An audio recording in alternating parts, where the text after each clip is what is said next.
And unfortunately, evidence-based medicine has become an illusion.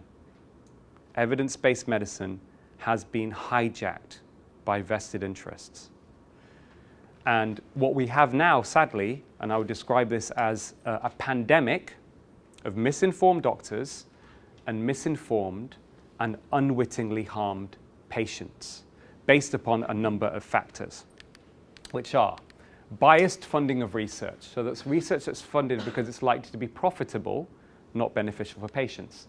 Biased reporting in medical journals, biased patient pamphlets, biased reporting in the media, commercial conflicts of interest, defensive medicine, and last but not least, medical curricula that fail to teach doctors how to understand and communicate health statistics.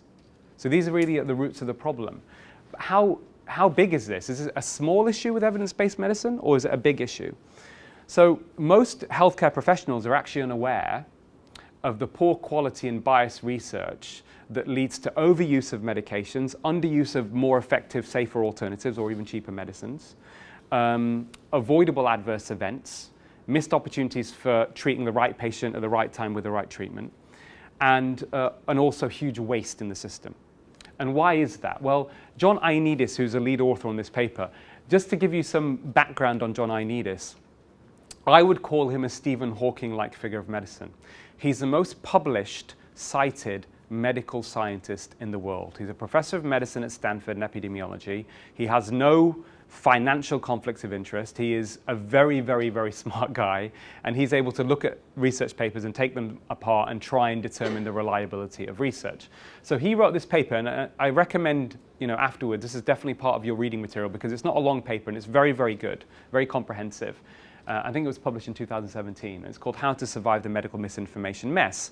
So on those issues I've already discussed, these are the four major problems he describes in what drives medical misinformation.